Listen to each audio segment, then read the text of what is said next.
All right, good evening, everybody. Welcome to episode number 42 of the No Punches Pulled podcast. Myself and JFT in for the evening. Unfortunately, Liam Tully cannot be here tonight. Jay, first things first, mate. Good to see you. How's tricks your end? Yeah, good.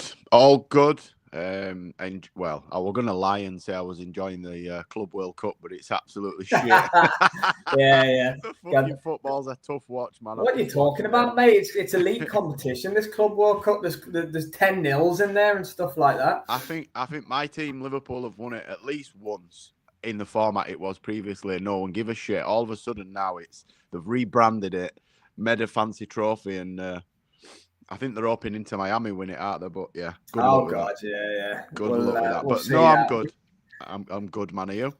Yeah, man, I'm all good over here, mate. Just a little caveat for anyone who's joining us. I sound like I got a peg on my nose. I'm getting nailed by hay fever and allergies. So if I'm sniffling and I'm doing this, that, and the other on the audio, I do apologise. We've got a few in the chat. Thanks for joining us as always, guys. PJ the Puppet Show, what's up? Hope you well, my friend. Hawkhands ringside live. Hawkhands. Yes, Hawkhands. Evening, brother. For joining us this evening. Jay, I know you and Liam covered a good bit of the boxing last weekend, but there's not too much to preview this week. There's a bit of news that we can talk about. The August 16th card is now officially, I know we talked about the preview of it or the potential of it happening, but it's now been formally announced. So we can get maybe stuck a little bit more into that. Obviously, the addition of Hrgović, Adelai's on there as well. But just going back to last week, obviously, Kambosos and Hitchens was kind of the main fight, world title fight. IBF 140 was on the line. Not to kind of review the fight because it was what it was. Hitchens just outclassed him. I know you were quite big on that happening. 140. What's happening now at 140? So you got Matias and Puello fighting for the WBC in a couple of weeks on that Ring 3 card. Obviously Hitchens IBF. You've got Tio's got the WBO, doesn't he? I can't even think now off the top of my head who the champion is. But what would you like to see next for Richardson Hitchens, or Africa, as they like to call him, his nickname? Do you think he's a free agent now? So that's one thing I want to ask you about. I don't know if you saw Eddie Hearn was effectively his manager's Keith Connolly, right? And Keith Connolly apparently he is Edgar Belanga's manager as well, and he left Hearn for this free agency thing. So Eddie Hearn's not annoyed at Richardson Hitchens. He's annoyed at Keith Connolly, saying that he basically told him to do that. What do you make of that, and what do you think's next for Hitchens? I don't like the way they did it. I mean, whatever you think of Eddie Hearn, he does a lot for the sport. He has invested heavily in Hitchens. Albeit he wasn't expecting him to beat Paro, but look, he's here now, and he invested time and effort and money into him. To do that to him, sort of how they did it, I think was shitty. Like you said, it's the manager speaking through his fighter. Really, the manager didn't have an opportunity to do that because nobody wants to hear the manager post victory. I believe it was an ill-advised decision. Eddie Hearn's the man, and certainly at 140, 147, Eddie Hearn's in America as well. Yeah, he's got fingers in all those pies. So I don't believe that upsetting Eddie Hearn is the way forward. I did see an interview post that, and Eddie Hearn sort of took it in his stride. He admitted he was angered by it. But he understood it. He understood why. He understood the narrative behind it all. And I believe that there are opportunities for them to work together outside of what happened at the weekend. I'd like to see Hitchens in a big fight. I'd like to see him fight one of the other champions. I'd like to see him fight Lopez. I think that's a good fight. Teofimo against Hitchens. Him versus Tio could be a draw. If they both turn up, it's one of them that could be an instant classic. We could end up seeing a trilogy. He did exactly what I said he'd do. He just did it a couple of rounds earlier. I think I'd said round 10, but I said that he would dominate that fight. And, I'm not blowing smoke up my own backside. I just mean I wasn't surprised by that performance. I've seen that in him. We haven't seen that type of performance from him because, that was sort of his. I know he beat Paro, but not many people saw it really. I think me and Liam picked Paro, but you picked Hitchens. Yeah. I'm big on him, and I've been big on him for a while, since before he got the spotlight. Just on from to be fair, I think it was Shakur Stevenson that shone a light on him for me through social media a few years back. But look, the kid deserves, excuse me, when I say kid, I'm not patronising him, he's just significantly younger than me, but I think he deserves a real big fight, a unification fight. And I could see him and Teo fighting out a trilogy, because if Teo turns up, he has everything to counteract what Hitchens is good at: fast footwork, range of motion, fast twitch, likes to work off his jab. Teo's really good at counter-punching, got really fast feet. It's just whether he turns up. We see him, not turn up, but when he turns up, he is one of the best that's ever laced up in this era. I think Teo for me. Yeah. Yeah, I think so. I think it's a 50-50 fight. Honestly, I think Hitchens is that good. Thanks for this, PJ Public Show, for your comment. I must admit, I'm not 100% well versed in the lighter weight divisions, but it reminded me that Brian Norman Jr. and Jin Sasaki are fighting this Thursday in Japan for the WBO welterweight championship, and that is an incredibly good fight. I'm looking forward to that. Is he fighting two Japanese kids? Other than there's no welterweights out of Japan. Has he got? Is there two of them masking tape together? I'm joking. No. That's right. To be fair, Hand History Vaults in the building. Hope you're well, my friend. Thought the fight would be one-sided for Hitchens, but I didn't think Kambosos would be a straight punch. Yeah, Kambosos for me needs to jack it. I think he's done. He's made his money. Fair play to him. He's done. He's overachieved, and that's an understatement, I think. But don't take any more damage. Go and spend your hard-earned money, my friend. You've done much better than you should have done out of boxing. That's my opinion on it. I do like Kambosos, so I'm not going to talk badly on him because he has fought everybody. That's one thing about him. He's never said no really to a challenge, even though he's got, I don't want to say limited ability. The guy's a former unified world champion, but compared to Lomas, you hate all the people he's lost to, especially in these last couple, you can see the golfing class between, Teo just wasn't right that night, and it's evident to see. But look, he hit the lottery that night, and he's done exactly what he's done the amplified version of Liam Cameron against Ben Whittaker. Yeah. I mean, Teo overlooked him. Teo thought he could just turn up, as he did with Sandor Martin. That's the problem for Teo. He don't get himself up for the big nights. And I think he's realised that now. And I think he knows he'll have to get himself up to fight Hitchens, or he'll get stopped, because Hitchens possesses that type of power. I'm excited by what's next for both of them, because we saw a good performance from Teo as well, irrespective of what other people. Yeah, he did well against Arnold Barboza, definitely. Even to Mr. Neutral of Red Corner Boxing, great YouTube channel to subscribe to. Hope you're well. Signed up to yourself and Jams over there. Humble Apple Crumble as well, my friend. Thank you very much, as always, for your presence this evening. The gender fluid dessert that is. I love it.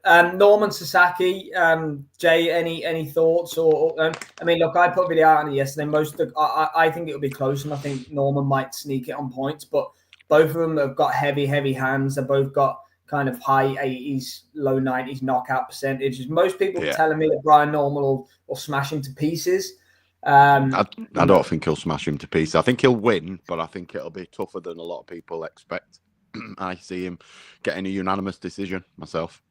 Yeah, I think it'll go points, and they're both punchers, and they both tend to get rid of their opponents. Cancel each other out. I think they'll cancel each other out.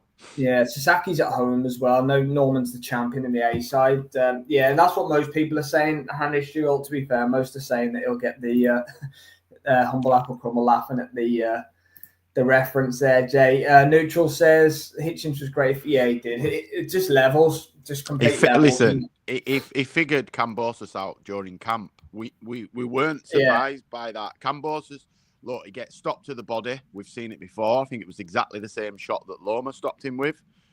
He's past his best. He had his one night of absolute class, and I think he peaked at that, and he's never been able to find that form since. He's had some great fights. He's been lucky. He's had some massive paydays, but there was a gulf in class, and it was evident from the first round. Yeah, definitely. I'm with neutral. I think close but hard fought UD for Norman, same as you as well, Jay. He could do with getting to be fair, these guys that are all flirting around 140, 147, your Garcias, your Haney's, Rolly Romero's need now to pop their head above. Yeah, exactly. Rolly Romero's a full world champion now at 147 after, I don't think it's official, but I guess it's worth talking about anyway before we preview the Birmingham card this week. Eddie's saying that Jaron Ennis he's done the tests apparently, so everyone around him is saying that he's no longer fit and able to make 147. He looked bloody fit and able against Imantas Stanionis a couple of months ago, but that's for another story. So it looks like he's going to vacate his WBA and IBF World Championships at 147 to move to 154. The names Eddie's put in there for his 154 debut, Boachuk is one of them. Virgil Ortiz wasn't in there because Ortiz was offered the Ennis fight on August 16th, the card that we'll talk about in a bit, headlined by Moses against Dillian White. Apparently Virgil couldn't turn around or be ready during that time, so Ennis is going to fight August, September in Philadelphia, as he has been doing.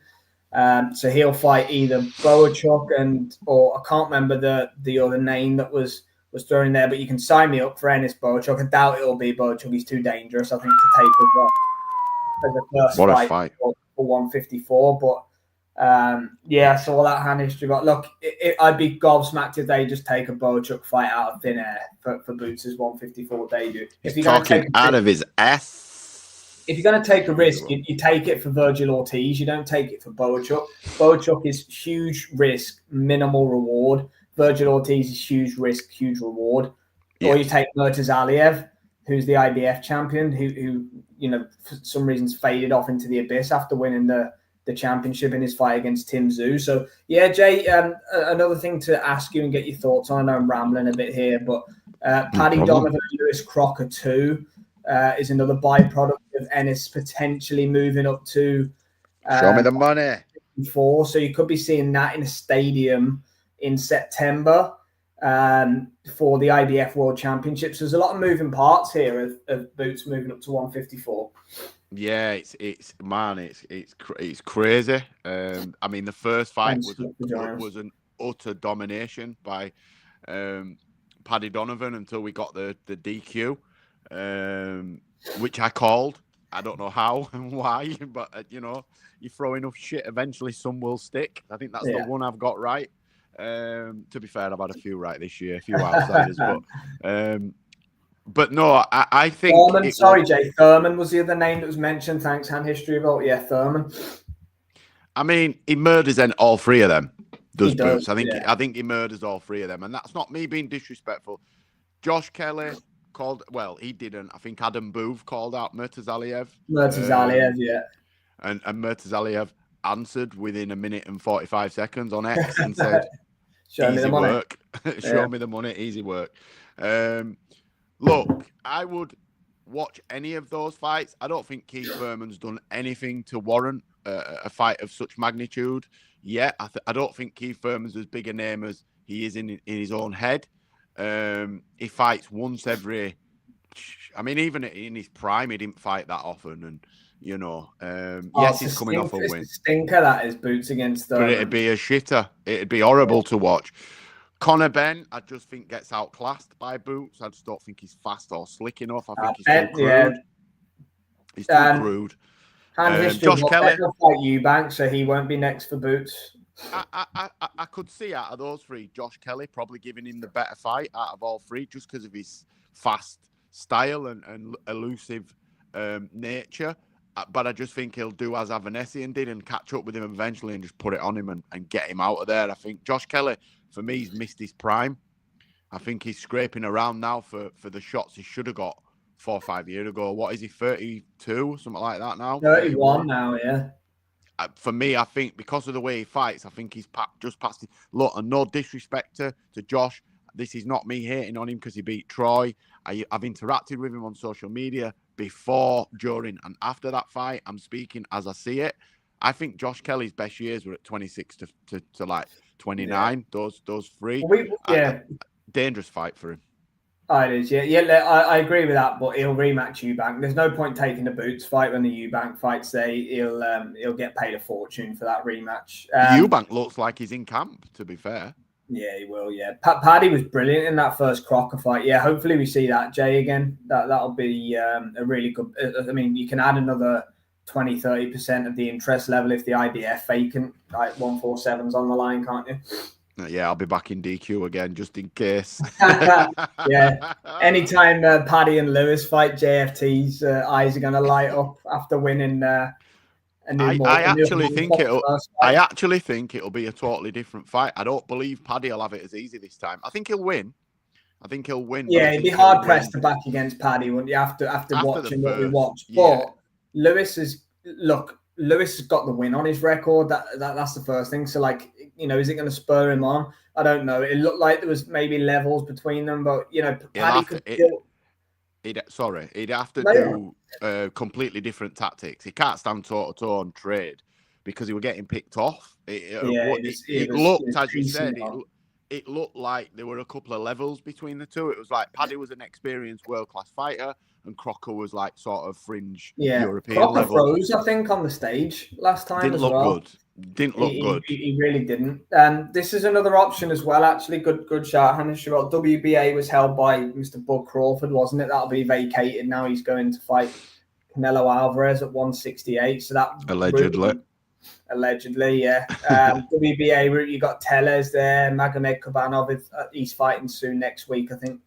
And then Madrimov is going to be there or thereabouts. Madrimov's coming off 2 defeats in a row, granted to Ortiz and Crawford, but Boots against Madrimov is a decent test at 154 for his debut, to be fair, and they're both matchroom. So if you could get a vacant WBA World Championship... Sorry to interrupt. Has Boots not fought at 154? Didn't he go up and fight at 154 before? Has he not had a fight at 154? Happy to be wrong. I'm pretty sure I'm wrong, but for some reason I don't know if I'm mixing him saying he were going to go to 154 a year or two ago. Yeah. Maybe. No, I don't know. Someone else. Don't know, but I'd like Madrimov. Yeah, he's good. One thing I just watched the interview with Coogan and Frank Warren earlier on this afternoon, and Joe Parker is apparently going to be back out in September in the UK, according to his promoter, Mr. Frank Warren. Poor guy. That would be poor Joe, man. It's a piss take. Yeah, it's a tick over if you want to call it that. I mean, obviously Parker can't wait on the shelf forever, but if it's going to be a UK fight, I don't see it being a big fight, shall we say? There's not. Who would there be? There isn't anybody within that's not either matched up or not worth him. It can only be somebody like, no disrespect, Sol, but Dakers, McKean. You know, a name, but not anybody that's going to give him any sort of risk. Joe Joyce rematch? Yeah, I suppose, but he'll beat the dog shit out of Joe Joyce this time. Yeah, he would. Yeah, Joe's on another level. Joe has finally put it all together. And he's found the form that he had when he was the champ. AJ Parker would be a good fight to make. I'm not saying the only reason I say it'd be a good fight to make for Parker is because you get weighed in for it, and obviously I think he wins. I think he wins when he does fight. Beat AJ. Let's be fair, he beats AJ. He probably stops AJ in my opinion, unless he just chooses. I think I've got a chance now, mate. Before AJ's in. Don't say that around her, mate. Him and Carl Fox have been falling out again this week. God. Yes, Dave. Hope you're well, my friend. Thanks for joining us. Dave. Don't do it, Carl. Please don't do it, Carl. Yeah, look, whoever Parker fights, let's be honest, it's going to be... it's a piss take for him, though. He's hanging around. His fight's gone. The fight he earned. I think it's really, really poor form, what they've done to him. Yes, Frank will be sorting him out behind closed doors. It's not the point. It's principle for me.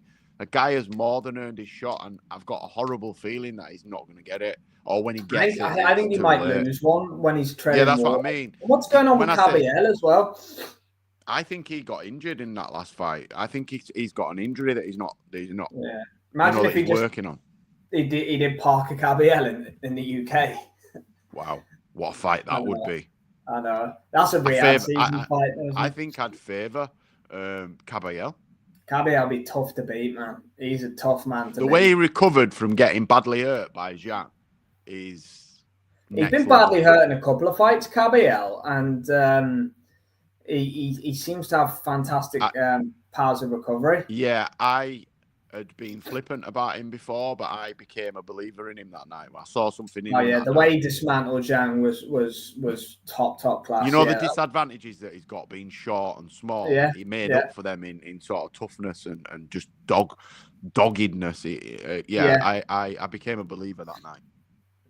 Yeah, definitely. I think you mean August 16th, Hanish, if you're talking about Hrgović Adelaide. So we'll come on to that then. We'll preview Birmingham, Jay. Evening, boys. Such a duo. Yes, DJ Totally can't make it, Pat. But thanks for joining us as always, my friend.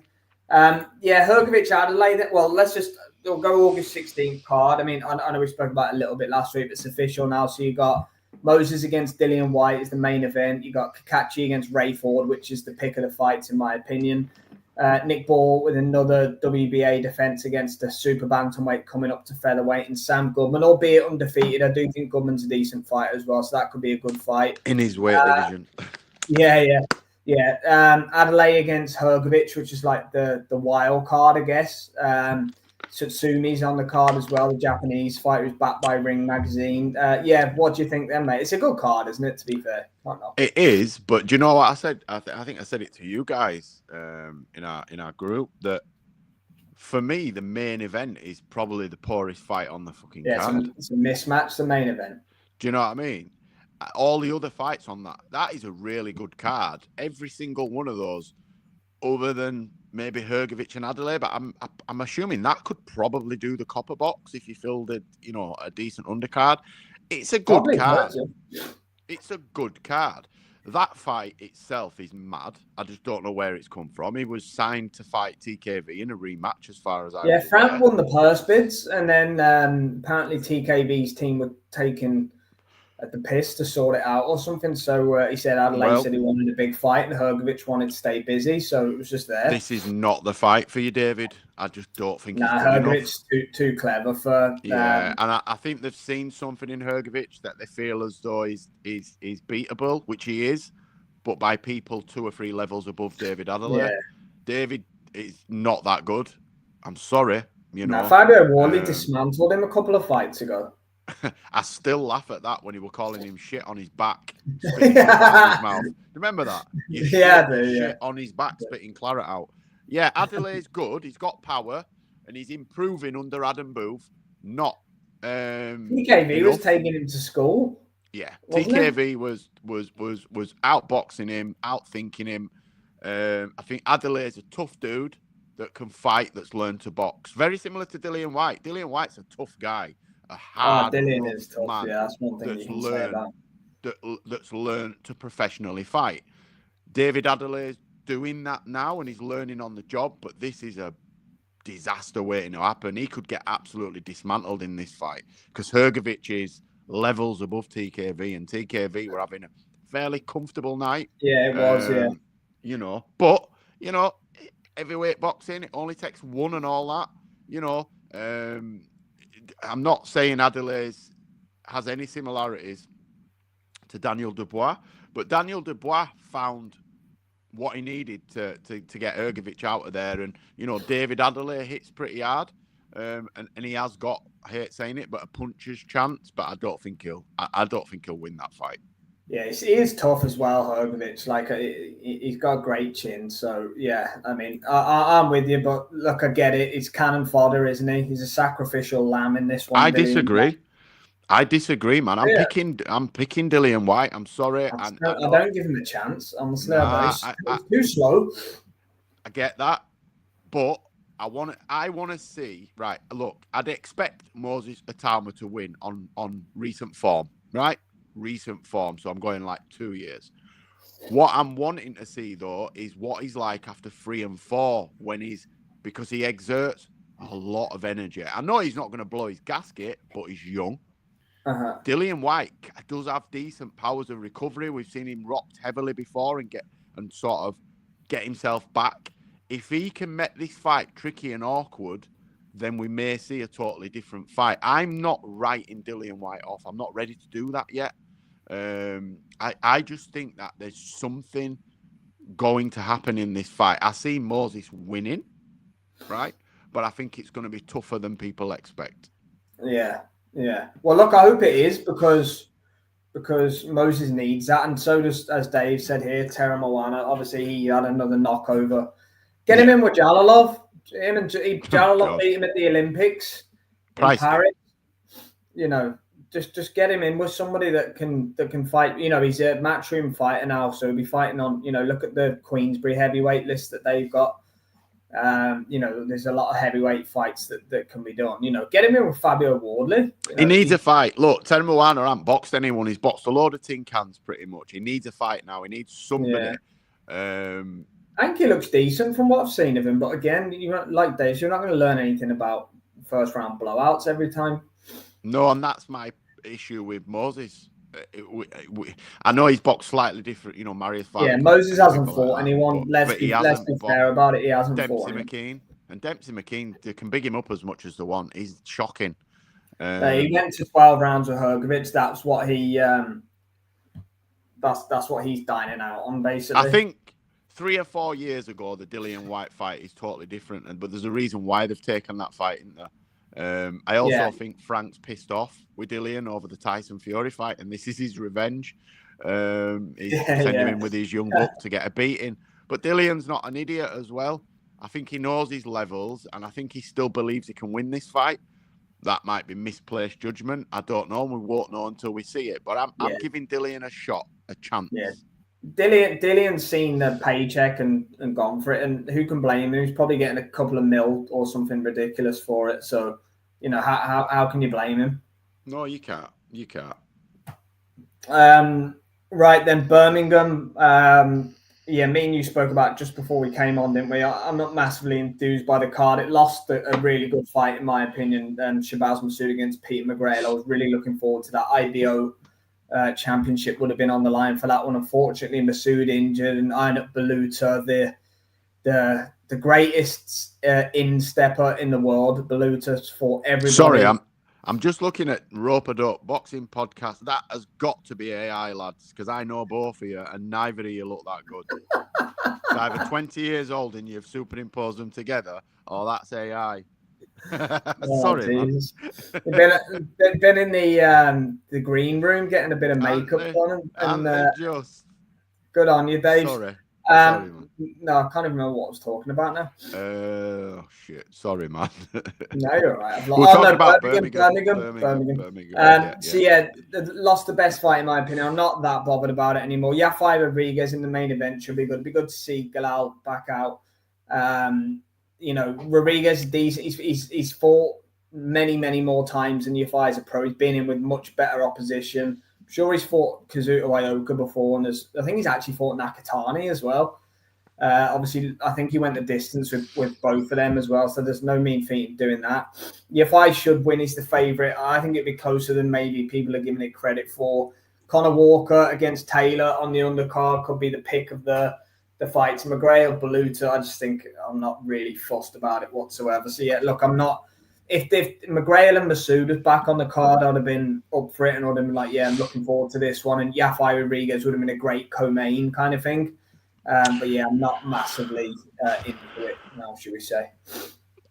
No, and I couldn't agree with you anymore. I got absolutely hammered on social media for commenting on this card. I said, look, it's going to be 5 hours of filler and a main event. No, there's some good fights and there's some prospects and there's this and there's that. Yeah, there's 8 one-sided fights and 2 sort of, I think McGrail Baluta's a 70-30, 60-40 at best. And then you've got the main event that's a 60-40. Yeah, Walker Taylor's probably a 65-35 as well. I suppose. But it's not a card that... I think they've missed a trick here. I think they could have done better. But look, it's who's available at the budget that they've got. And, I don't think they've got a lot of money for this card. Hence why we're seeing a lot of the fights that we're seeing. I'm not going to be falling over myself to watch it. I'll probably watch 3 fights.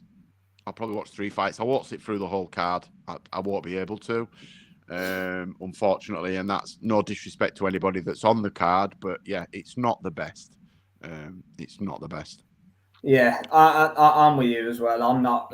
Look, at the main event, I'm interested in because Galal really caught my eye with a Sonny performance last time. I know Sonny had one flat out the door. But you listen, he dismantled him. Yeah, he's a flyweight who can really bang, though. I think he's, off the top of my head, he's like 9-07 knockouts. You don't necessarily see that all the time from the lightweights. And actually, Rodriguez has got a more positive knockout record than decision, I think, as well. So both of them can punch, which makes it slightly more exciting. Obviously, Conor Walker coming off that huge win over, what's his name? Harry Scarf, when he was like 10-0 down at the time. Which was phenomenal. One comeback of the year, that or Fabio Wardley will take that, but it was definitely up there as well. I've seen a few actually hand history, but I don't think it's a foregone conclusion. But Yafai will be a strong favourite in my opinion. But yeah, look, for me, the fight of the week, Jay's Norman Sasaki. I think that'll be on Thursday. But any other boxing news that's been going on that you want to discuss before we round up tonight? Not really, no. I mean, Jake Paul signed another world champion. I feel sorry for all these women because they're getting big paydays, but he's going to drop them in the next. That card's coming up soon, actually, isn't it? It's not far away. It's not far Taylor away. Serrano too, July the 11th or something. July's a great boxing. He reckons he wants to make Taylor Cameron 3, but I don't see that. Cameron looks like she's gone up about 5 weight divisions. She does not. I think Taylor will lose to Serrano next and retire. And Jack, yeah. But have you seen Chantel? She's been half out the door for a while, but she's getting paid too much money to turn down these fights. I think this is the last fight, but Chantel Cameron looks shocking. She's put so much weight on. Oh yeah, sorry. Free Steffi Bull. Let's not. Let's not. I'll probably watch the debutants, Aiton and a Tank, and the main event. But I'll watch. Yeah, I know what you mean, Pat. It's one of them cards that you'll dip in and dip out. You'll have it on in the background, and you'll be scrolling on the phone and all that jazz. That's the way I would. Tyson Fury's sticking his face back in front of the cameras. Do you think we've got an impending announcement in the coming weeks? He was at Soccer Age yesterday. Yeah. Well, I'll tell you what's interesting. They were saying for AJ that Eddie was saying Dillian White was the one that they wanted, but now Town has got that fight. So I wonder who AJ will fight essentially because he's coming back soon, isn't he? Well, the reckon he is. Bakole. Or do you think they'll give Chisora the fight? I hope. AJ Chisora just doesn't interest me in the slightest. I would favour Chisora. I swear to God, I would. I don't think he'll beat him, but I would lean towards Chisora. I wouldn't want to watch. AJ's one loss away from retirement, isn't he? In the next fight he loses, unless it's like a 2-fight deal against Fury or something. If he loses to a not a mid heavyweight, but if he loses to a Coley type character, he's gone, isn't he? He's not fighting Daniel again, is he? Well, he'd like to, wouldn't he? But Daniel, I don't think he does.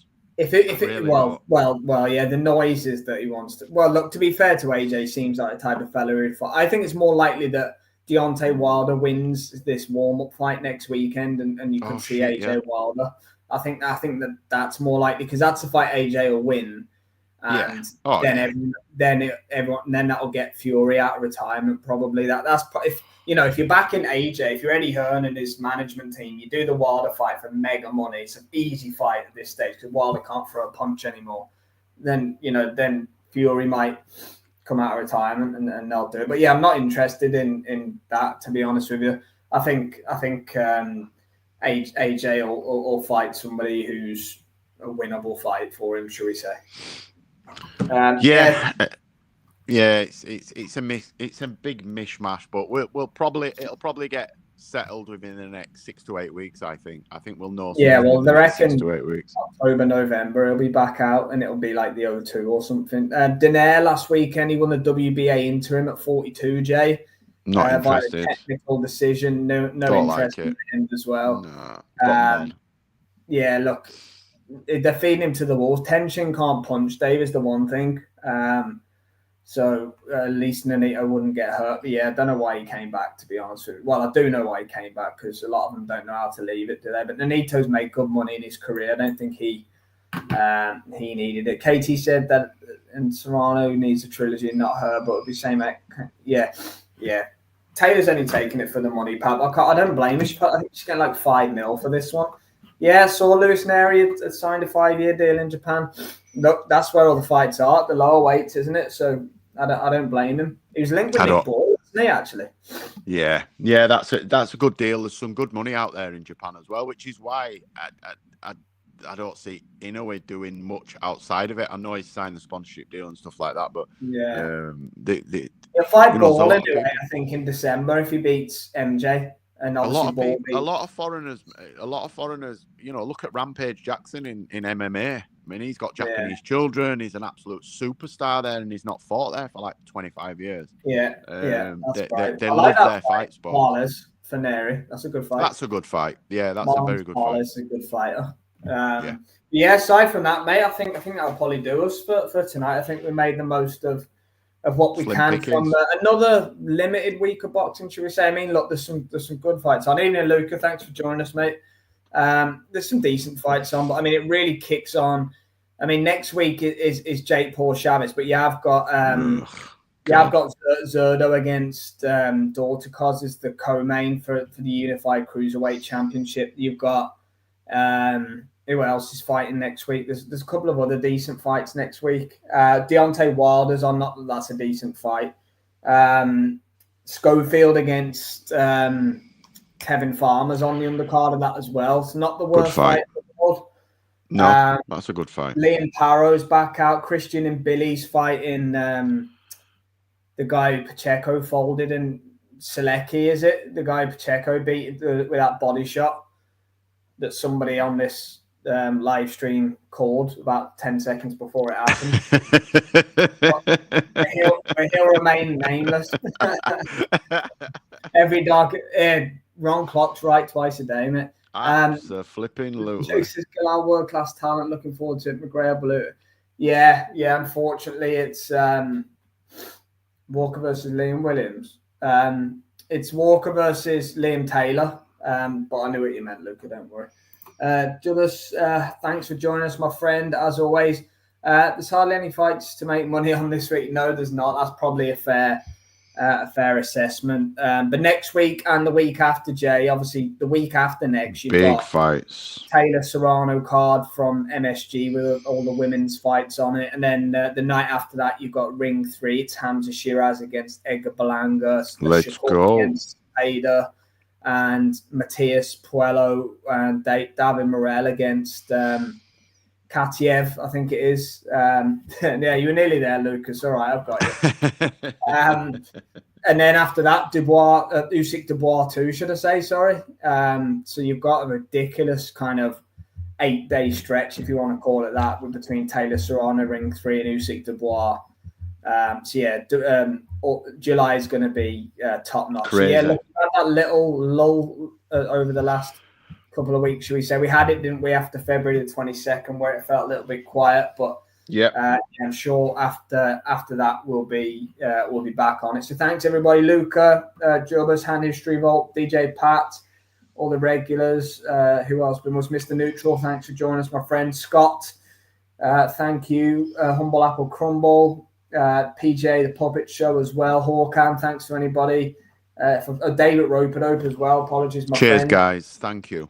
Yeah, JFT, good to get going with you again, my friend. I'm no doubt we'll be back somewhere. Cheers, Pat. Take it easy. And if not, we'll see everybody next time. Thank you.